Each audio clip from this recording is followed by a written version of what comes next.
everybody's doing well, and if you're not, well then make these raisin oatmeal balls. They're sure to give you energy and a bit of a pickup.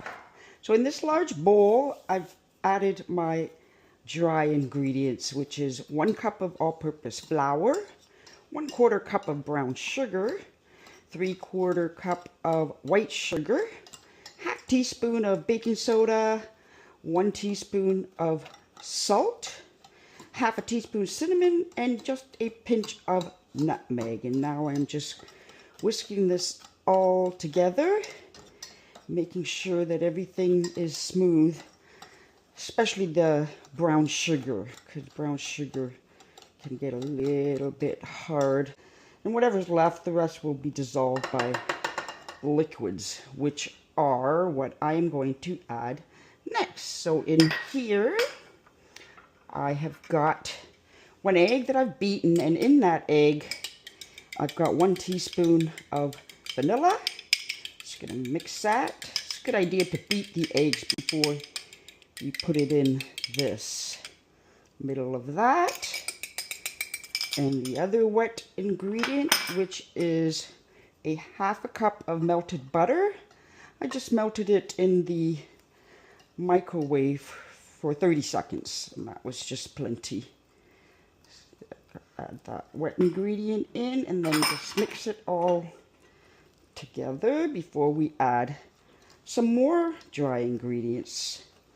And the best dry ingredients of this recipe, in my opinion, the first time I made these raisin oatmeal bars, and I made a lot. I think each recipe makes about 40 balls. Depends on how big you make them. You can also just keep them as bars, like cut them up into bars, but they were gone before 24 hours was up. I had to make a new batch.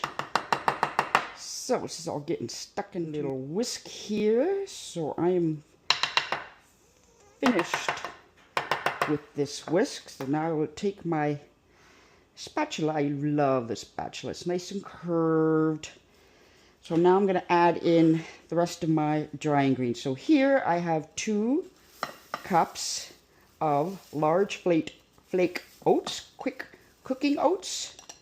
And I'm just going to spread that around and start, just stirring it a little bit, because there's more stuff to add. And it's going to be a lot of stirring. You're going to get a workout on your arms today doing this. And I've got 1 cup of chocolate chips. This is dark chocolate. I like dark chocolate, but you can use semi-sweet. And in here, I have 1.5 cups of golden seedless raisins. If you don't have golden seedless, you can use sultana raisins, but that won't give off as much moisture as the seedless ones. So in here, what do I have here? Oh, here is 1.5 cups of walnut pieces. So that's a lot of stuff going in there. But now this is where your arm gets at workout. You really have to mix this together and be patient. Don't do it really fast, else you're going to get flying walnuts, flying chocolate chips. And so I'll just continue mixing this until it's all very well combined. And at this point, I have also preheated my oven to 350 degrees. I'm just going to bring it over here to this counter and continue stirring, but I've been stirring at it for a while already. I'm going to turn on the water here, wet my hands, and get in there with my hands. Like I've said before, I use my hands a lot. I think they're the best tool in the kitchen. You can feel it, you can get more of a grasp, and feel what's going on in there. If it feels like it's all getting together and combined, you don't want any dry ingredients left alone standing in the corner.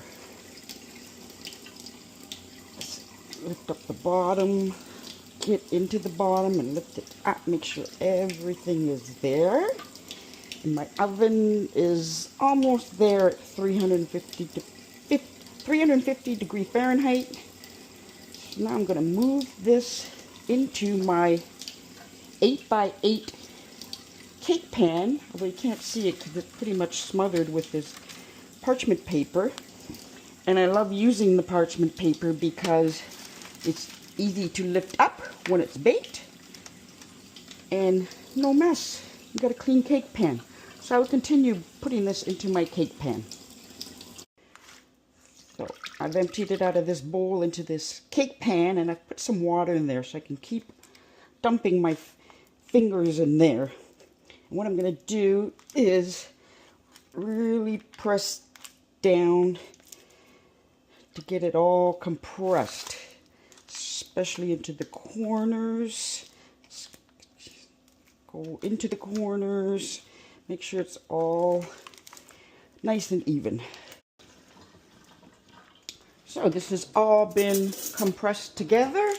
My oven is preheated to 350 degrees, and I would just poke some holes in here before I put it in. And this will go in to my oven for 30 minutes. Place it right in the center. There we go. See you in 30 minutes. 30 minutes is up. Let's take this yummy treat out of the oven. This is the best part. I wish you could smell this kitchen. It just smells so cinnamony and so nice that, yes, I'm home kind of smell. Now I'm going to let this cool in here for about 15 minutes, 20 minutes. And if I take this, just lift this up and put it on your counter. See how easy that was? And this is garbage or can be used again. Doesn't have to be cleaned. So this is now cooled down, and I can start slicing this into bars, big or as small as I want it to be. I can just keep doing it that way and then turning it this way and go like this, and you'll have your bars. However, I sometimes just like to make balls out of it.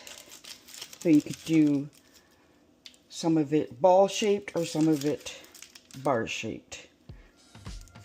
But that's how you make it. So there you go. Hope you make this soon, because I know you will like it and your family will too, and you'll keep making it because it will never be enough. Thanks for watching. Take care. Bye-bye.